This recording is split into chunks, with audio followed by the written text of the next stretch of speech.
balisi sayda yatkanda desek bir keçede men kopup aksitmegen annesi ellelley ellelley ellelley ballam ne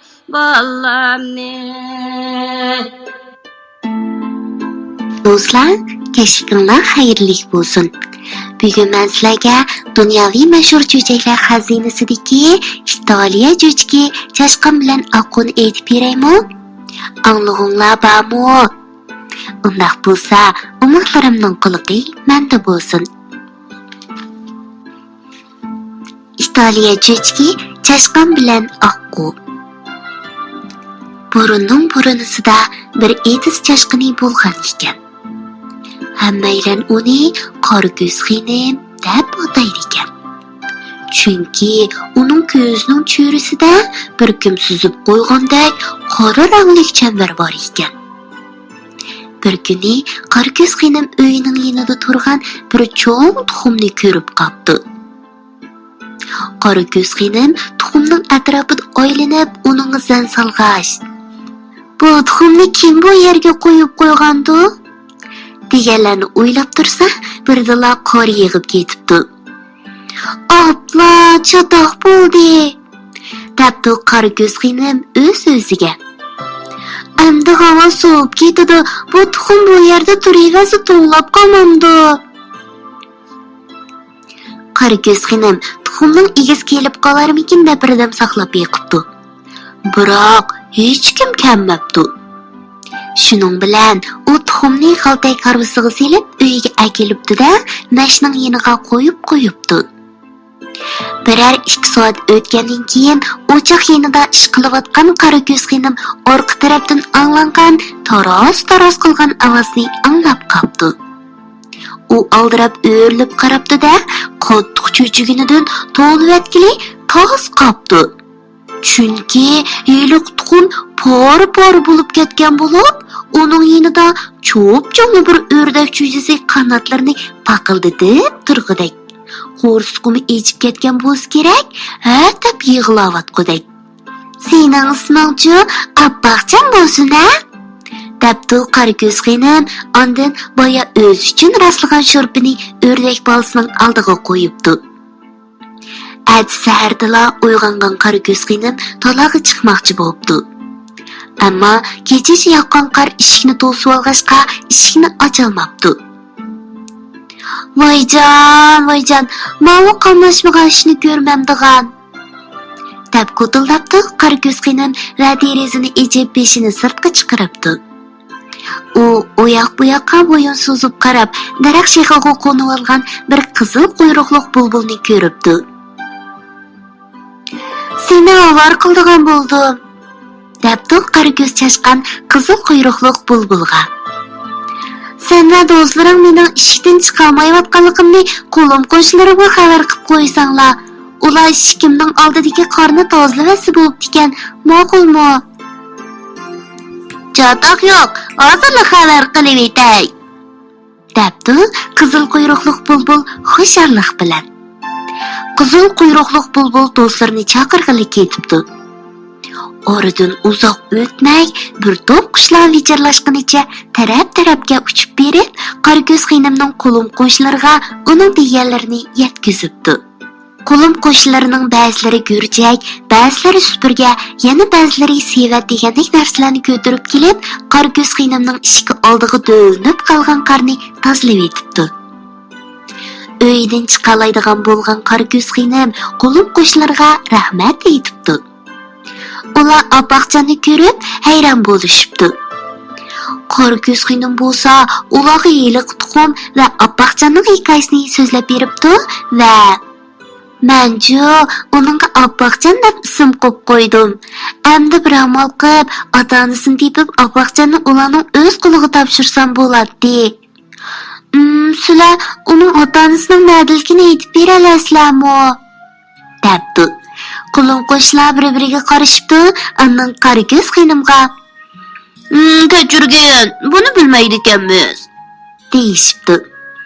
Bir necha kun o'tib ketibdi. Qarako'z xinim har kuni u yer, bu yerdan eliq tuxumning qandoq bo'lib bu yerga kelib qolganligi, Appoqjonning ota-onasining kimligini surishti qildi. Ammo hech kim buningga aniq bir nima deya olmabdi. Qish ketib bahor keldi. Dastlabda Qarako'z xinim va uning qo'shnilari o'rdak juzisi deb bilgan Appoqjon cho'ng bo'lgan siri o'zgarib, intayin chiroyli, intayin qomatli bo'lib ketibdi. Aslida u bir oqqukan emasmi? Qarako'z xinim nagili bo'lsa, Appoqjonni birga elib boradi ekan. U o'zining mushundaq salobatlik va chiroyli do'stining borligi bilan faxrlanar ekan. Appoqjonmu Qarako'z xinimga birg'ancha amroq bo'lib ketibdi. Qarako'z xinim qayerga bo'lsa, Appoqjon uningdan bir qadam ayrilmaydi ekan. Yana dehi Qarako'z xinimning ichki ishlariga qurbining yetishicha qarashidi ekan. Ular har qancha yaqin bo'lsa-mu, Qarako'z xinim bir g'amdan qutula olmabdi. Men Appoqjondan ayrilib qolishni hargiz xohlamayman. Hatto xiyolga keltirishdim qo'rqaman. Lekin u davomli cho'ng'iyotdi. Shunga yarasha yeydig'inimi ko'payotdi. Ombirimdagi oziq-tuliklarni yeb bo'ldi. Uydagi yegil bo'ldiganligi narsalarni yeb bo'ldi. Biroq u yana qo'rsqim to'ymadi deyotdi. Uning oshqilsiga hargiz chidamayman. Biroq muammo qiyin-da. Qo'rsoqning ishini qamligidek yeyish imkonim qolmadi. Hay, endi qandoq qilaman?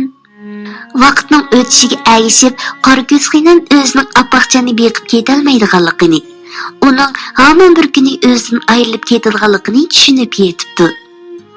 Appoqjondan ayrilib qolish qayg'usi yuragini siqsimi, uning uchun to'qchilik, boyashat kunlarning yetib kelishini o'ylab, Qarako'z xinim o'z-o'ziga tasalli beribdi. 4-oy ketdi. Havo illib, qorliq tog'dagi qorlar erishga boshlabdi. Yomg'irli kunlar boshlanib, daryo suvi ulg'ayib, ko'vajab eqishga boshlabdi. Qurib ketgan ko'llar liqqida suvga to'libdi. Qarako'z xinim Appoqjonni ko'l bo'yiga boshlab ketdi. Tunji qitim ko'lni ko'rgan Oqqu qattiq hayajonlanibdi. Uchishga tamshilib, ixtiyorsiz qanotlarini keribdi. Lekin u dehi uchishni bilmaydi ekan. Shunga qanotlari o'ziga eg'ir belanibdi. Lekin u yana xushallik bilan ko'lga tushib, uzishga boshlabdi. Oqqu ko'lning qarchiqirig'iga uzib berib, birdamla qaytib ketdi. U to'limi tamlik yumron cho'plarni Qarako'z xinimga olg'ash ketdi. U bularni ko'lning tagiga shunqur kirib uzib chiqqan ekan. Qarako'z xinim Oqquning o'z oilasini topganligini, mana mushkulda yetarli yemaklarni izlab tepib, o'zining jinini jon etalaydiganligini tushunibdi. Appoqjon, obdan o'ynag'in, atsini ko'ngili kelaman, debdi Qarako'z xinim. Qarako'z xinim ketgandan keyin Oqqu ko'lda oyoq-bo'yoqqa o'zib o'ynabdi. Yana dehi bu yerdagi yov o'rdaklar bilan do'st bo'lib, ijil-inoq yashashga boshlabdi. Shuningdan tortib, Qarako'z xinim Oqquni ko'rgili har kuni ko'l bo'yiga keladigan, Oqqumu Qarako'z xinimga ko'ldagi eng chiroyli gullarni taqdim qiladigan bo'ldi. Shunday qilib, hammaylar Qarako'z xinim deb ataydigan oq ko'ngil chashqan bilan Appoqjon ismli Oqquning do'stligi kunziri kuchayib, turmushi kundan-kunga xushallikqa to'libdi. Kichik do'stlar, umoqlarim, bu chechakni yoqtirdinglarmi? Qarako'z xinim yana chashqanning oq ko'ngilligi bizni haqiqatan ta'sirlantirdi, ha? Ularning do'stligiga ko'z tegmasin. Men bu chechakni sizlarga aytib bergach, Qarako'z xinimni opamga o'xshatib qoldim. Chunki opamizmi Qarako'z xinimga o'xshash bizni beqib cho'ng qildi. Bizga barliq mehr-muhabbatini berdi. Shuncha badal to'labmi, bizdan bir narsa talab qilmadi. Faqatla bizdan zo'r umidlarni kutdi. Shuning uchun biz cho'chakdagi qorgo'z xonimga o'xshash oq ko'ngil, mehribon, boshqalarga minnatsiz yordam qiladigan, boshqalarga yordam qilishni xushallik deb biladigan aqlli bola bo'laylik-jumi? Shunday qilsak, jafokash opamizning bizga so'ndirgan ajriga javob qaytara olamiz. Men ishonaman, mening omoqlarim cho'qim qila oladi. Kech bo'lib ketibdi, amiz bugun baldir uxlanglar. Atimish vaqtda Dilala Indidar salonda ko'rishaylik. Tatliq tushlar sizlarga hamroh bo'lsin.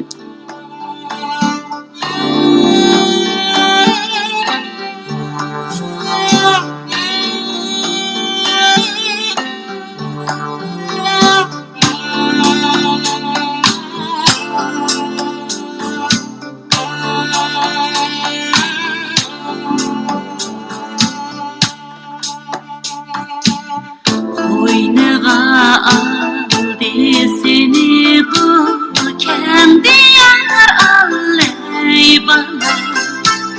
Oynağa aldı seni bu kendi yar alley bana. Sen bilen boldu anam şad bahtiyar alley bana.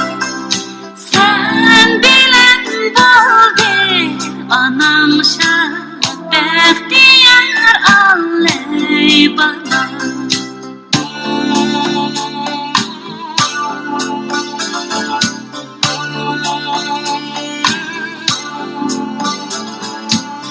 Elde başında uluk temsil makal alley bana.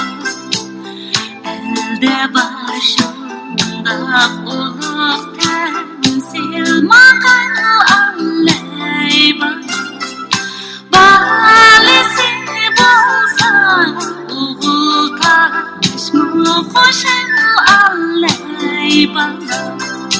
Balesi bolsa uğul taş mı hoşal alley bana.